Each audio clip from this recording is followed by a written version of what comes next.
कहाँ रह गए? कहीं दिखाई नहीं दे रहे ये दोनों मूर्ख। क्या करें? जिनके शिष्य ऐसे हों उस गुरु को मरणोपरांत शांति नहीं मिलती। परछाई तक दिखाई नहीं दे रही इन दोनों मूर्खों की।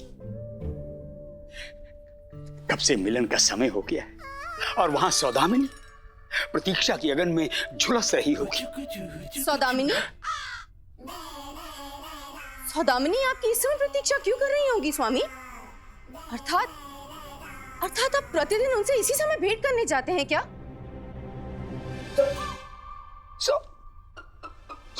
सौदामिनी? हमने सौदामिनी कब कहा वरुणमाला? नहीं स्वामी, आपने सौदामिनी नहीं कहा, हमने अपने कानों से सुना। अपने कानों से? हाँ तो ठीक तो है, सब अपने कानों से ही तो सुनते हैं, नाक से कौन सुनता है? परंतु स्वामी हम तो ये कहना चाह रहे थे कि... परंतु कुछ नहीं वरुणमाला, हम तुम्हें समझाते हैं। देखो ऐसा है, अभी कुछ समय पूर्व हम भगवान श्री कृष्ण के परम मित्र सुदामा का नाम ले रहे थे, वही तुमने सुना होगा। परंतु स्वामी आप तो स्वयं भगवान से भेंट करते हैं, सुदामा तो मात्र एक भक्त थे।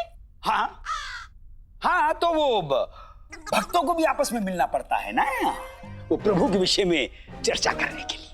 अच्छा स्वामी, तो चर्चा के अलावा आप लोग और क्या क्या करते हैं? और थोड़ा नाचते हैं, थोड़ा गाते हैं, थोड़ा नाच, थोड़ा गाना।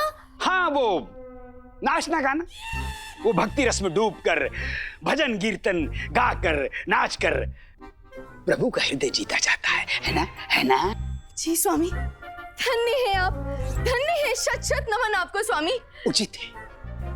अब जाइए आवास के कोने कोने में हमारी जय जयकार कीजिए। जाइए। जो आज्ञा प्रभु। जय। जय हो स्वामी की। जय। जय हो प्रभु की। जय हो स्वामी की। सुदामा जी का नाम लेकर बच गए। धन्यवाद सुदामा जी। परंतु ये नालायक कहाँ रह गए दोनों? आ गए गुरुजी, आ गए, आपके नालायक शिष्य आ गए। आओ आओ मूर्खो, एक कील ठुकवाने में इतना समय लगा दिया। लाओ खड़ाओ लाओ। गुरुजी आज जो हम आपके खड़ाओं में कील ठुकवा के लाए ना, ये मत समझिएगा कि इनमें सिर्फ कील ठुकवा के लाए हैं, सिर्फ इनकी मरम्मत करवाई है। गुरुजी हमने मृत खड़ाओं को पुनर्जीवित किया है। आज तो आपको धनी मनी की बुद्धिमानी का लोहा मानना ही पड़ेगा। एक बात बताओ, बड़ी विचित्र बात है, केवल तुम ही बकबक कर रहे हो, ये मनी बकबक क्यों नहीं कर रहा है? गुरुजी आज मनी नहीं, मनीचार्य को अपनी महानता का अनुभव हुआ है, इसलिए इसने मौन व्रत धारण किया है। अच्छा उपहास है। लाओ लाओ खड़ाऊ लाओ। गुरुजी आज के बाद आप जब भी ये खड़ाऊ पहनिएगा ना, तो ये मत सोचिएगा कि ये खड़ाऊ कील जड़ित है, ये सोचिएगा कि ये खड़ाऊ आपके प्रिय शिष्य धनी मनी की हृदय जड़ित है। हाँ।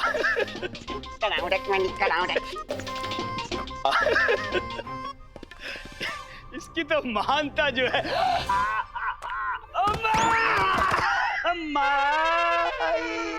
अरे मार डाला मूर्खो, मार डालेंगे हम तुम्हें।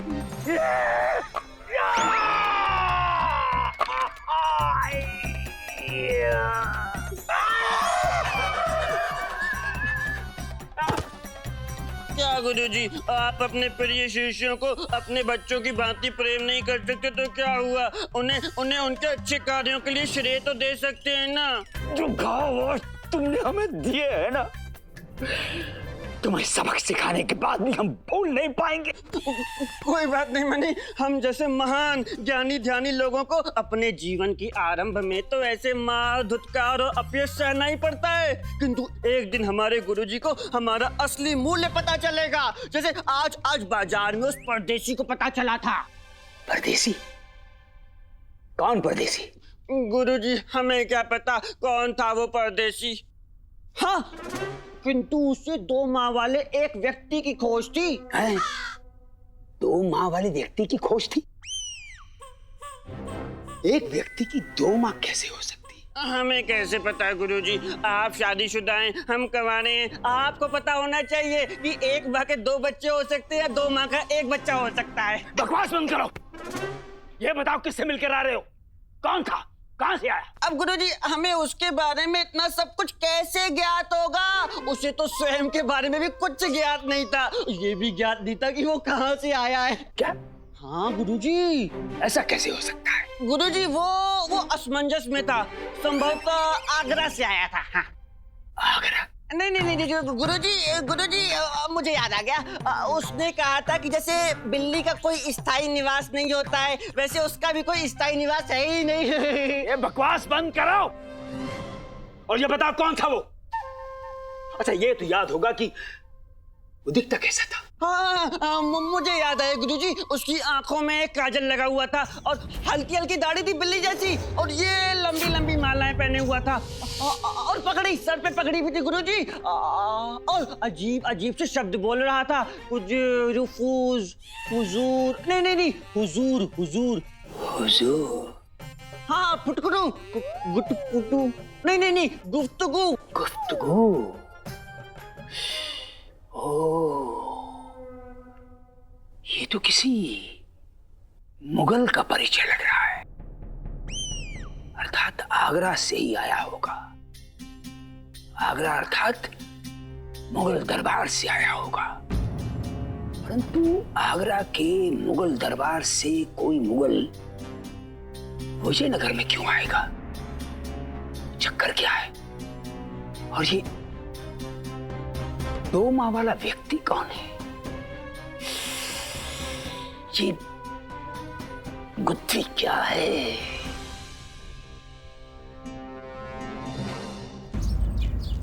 गुरुजी हमें तो ज्ञात था आपसे गुत्थी नहीं सुलझने वाली, किंतु धनी मनी के रहते आप चिंतित भी क्यों होते गुरुजी? हमें पहली का उत्तर मिल भी गया और दिख भी रहा है। हाँ, उत्तर मिल गया। जो उत्तर हमें नहीं मिला तुम्हें कैसे मिल गया? और दिखाई भी दे रहा है। उत्तर दिखाई कैसे दे सकता है? गुरुजी पूरे विजयनगर में एक ही व्यक्ति ऐसा है, पंडित रामाकृष्णा। जब कोई गुत्थी में उलझ जाए तो चुटकियों में गुत्थी से सुलझाए। वो देखिए गुरुजी, वो आप भी देख लीजिए अपने प्रश्न का उत्तर। वो देखिए पंडित रामाकृष्णा, पंडित रामाकृष्णा, पंडित।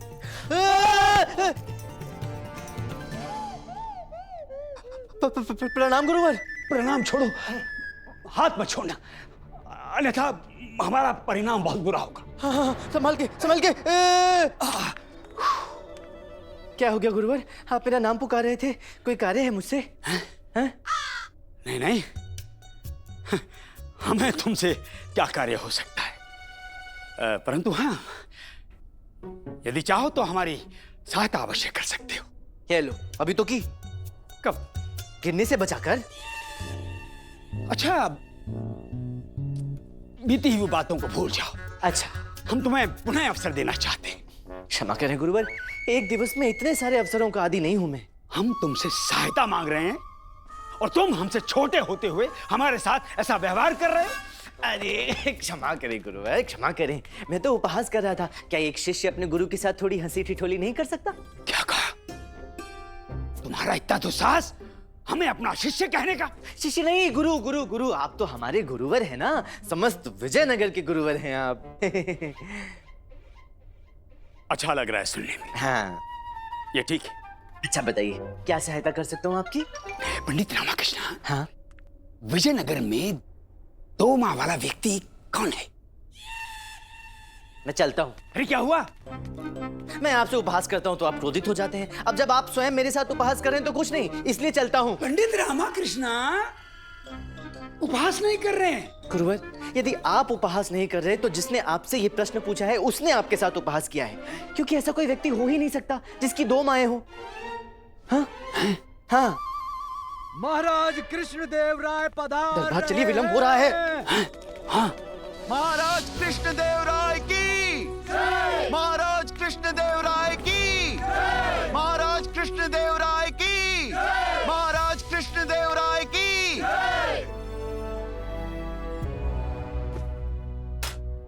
तो बताएं मंत्रीवर, महाराज, आज की कार्रवाई में क्या सम्मिलित है? महाराज 3 भाई हैं, ब्रह्मा, विष्णु और महेश। अपनी एक समस्या को लेकर आपके समक्ष प्रस्तुत होने की अनुमति चाहते हैं। ब्रह्मा, विष्णु, महेश, त्रिमूर्ति स्वयं साक्षात, वो भी विजयनगर दरबार में, वो भी अपनी अपनी समस्याएं लेकर आएंगे। वाह, अद्भुत। अद्भुत? नहीं महाराज, वो हाँ, वो हम कहना चाह रहे थे कि क्या संजोग है। गुरुजी, अब यदि आप अब भी शांति से नहीं बैठे ना, तो जब आपको इस दरबार से निकाला जाएगा तब ये संजोग वियोग में बदल जाएगा। महाराज, उनके पिता अवश्य ही ईश्वर के अनन्य भक्त रहे होंगे, जो उन्होंने अपने पुत्रों के नाम ब्रह्मा, विष्णु और महेश रखा। नहीं तो आजकल माता पिता अपने बच्चों के कैसे कैसे नाम रख देते हैं। भगवान के नाम के ऊपर उनका नाम रखने से ये पता चलता है कि उनके पिता कितने संस्कारी हैं। पंडित रामकृष्णा, सत्य कथन है आपका। हमारे पिताश्री ने भी भगवान विष्णु के एक अवतार के नाम पर हमारा नाम रखा, कृष्ण देव राय। जी महाराज, मेरे पिताजी ने तो मेरा नाम भगवान विष्णु के दो अवतारों पर रखा है, रामा और कृष्णा।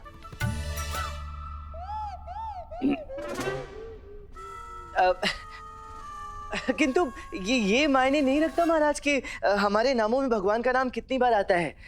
अभी तो मायने ये रखता है कि उस नाम के अनुसार गुण और भाव उस व्यक्ति में है या नहीं।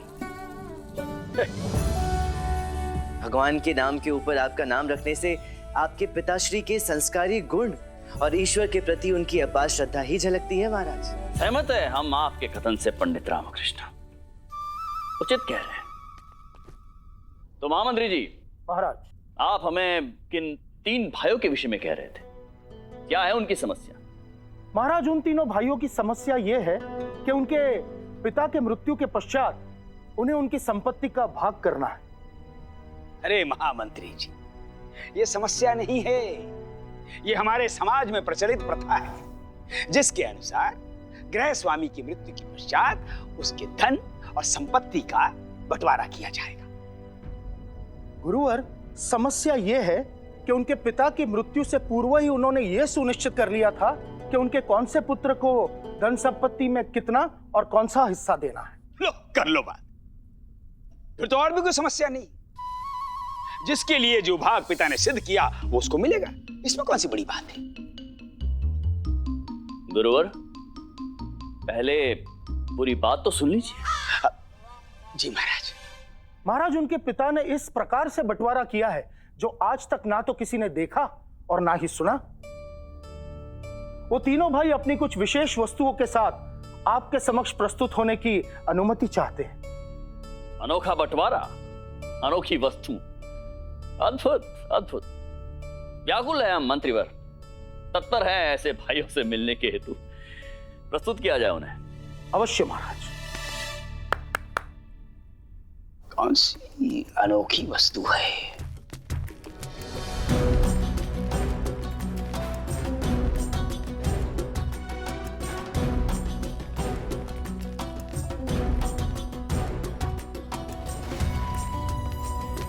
प्रणाम महाराज। प्रणाम। महामंत्री जी, महाराज, आप तो कह रहे थे ये कोई अनोखी वस्तु लेकर आने वाले हैं। इनके हाथ में तो केवल एक छोटी सी मटकी है। जी महाराज, जैसा कि आपको ज्ञात है कि इनके पिताजी ने यह तो निश्चय कर दिया था कि कौन से पुत्र को कितना हिस्सा मिलेगा, परंतु उन्होंने अपने इस निर्णय के विषय में किसी को अवगत नहीं कराया।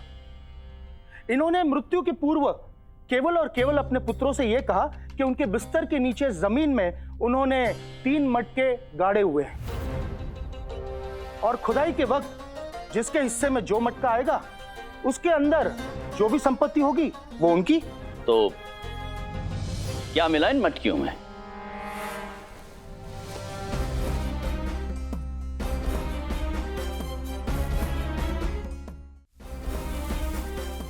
महाराज, ये तो मात्र मिट्टी है। हाय।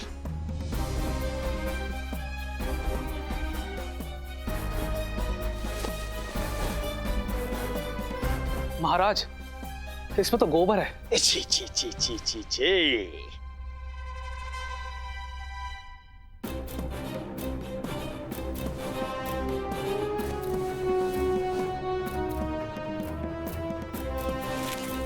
और इसमें मात्र भूसा है महाराज।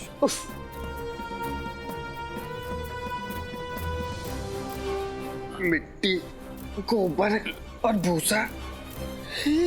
मनी, ये संपत्ति नहीं, ये तो हमारे महान गुरुजी के मस्तिष्क के 3 अभिन्न अंग हैं। तुमने कुछ कहा? नहीं गुरुजी, हम तो आपकी प्रशंसा कर रहे थे। तो अच्छी बात है, करते रहो। महाराज, हमारा ये कहना है कि इन तीनों महर्षियों के पिताश्री ने अपने संपूर्ण जीवन काल में एक ही सही कार्य किया है, और वो है इन तीनों का अर्थपूर्ण नाम रखना। इसके अतिरिक्त और कुछ नहीं। अन्यथा महाराज, कौन ऐसा पिता है जो इस प्रकार अपने पुत्रों में मिट्टी, गोबर और भूसा वितरित करेगा, वो भी अपनी मृत्यु के पश्चात? महाराज, हमें लगता है या तो इनके पिता ने इन्हें मूर्ख बनाया है, या फिर ये तीनों मिलकर भरे दरबार में हम सबको मूर्ख बना रहे हैं। आपको कोई कैसे मूर्ख बना सकता है गुरुवर? अब आपने कुछ कहा पंडित रामाकृष्णा? नहीं गुरुवर। महाराज, मेरे विचार से इनके पिता ना ही किसी को मूर्ख बना रहे हैं और ना ही वो स्वयं मूर्ख बन रहे हैं। अपितु वो तो अत्यंत ही बुद्धिमान और दार्शनिक दृष्टिकोण वाले व्यक्तित्व प्रतीत होते हैं।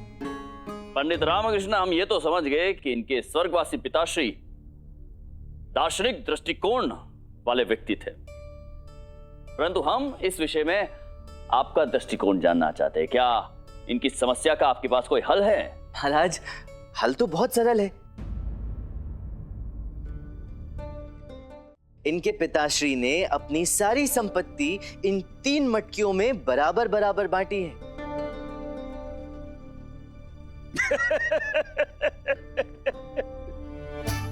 महाराज, इनके पिता की संपत्ति के बारे में तो हमें ज्ञात नहीं, परंतु हम ये पूर्ण विश्वास के साथ कह सकते हैं कि पंडित रामाकृष्णा की मानसिक संपत्ति गायब हो चुकी।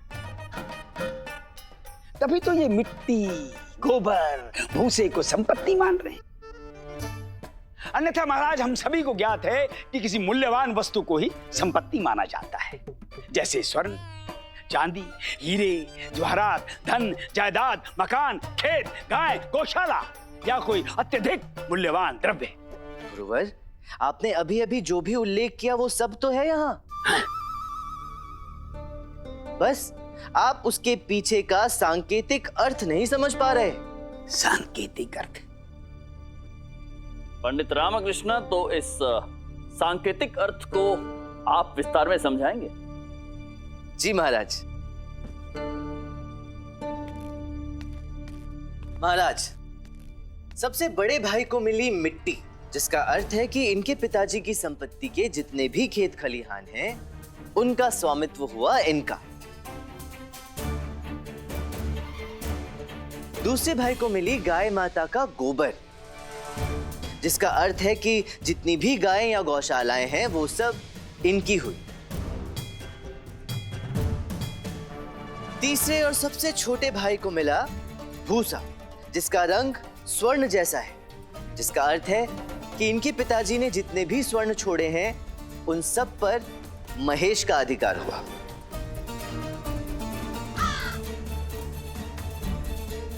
तो गुरुवर, इस प्रकार से इनके पिताजी ने अपने खेत खलिहान, गाय गौशालाएं और स्वर्ण का वितरण अपने पुत्रों में किया, और वो भी समान रूप से।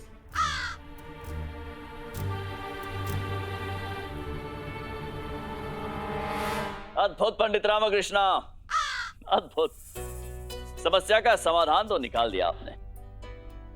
तो ब्रह्मा, विष्णु, महेश, अब आप सभी खुश हैं? नहीं महाराज, हमारे साथ ये अन्याय हुआ है। मुझे और विष्णु को मात्र खेत और गाय और सारी संपत्ति महेश को मिल गई। हाँ, सही कह रहा है। पिताजी जब जीवित थे तभी विशेष प्रेम महेश से ही करते थे, और आज उनके मरने के पश्चात सारी संपत्ति उसी को मिल रही है। महाराज, मेरी हाथ जोड़कर आपसे विनती है, न्याय कीजिए।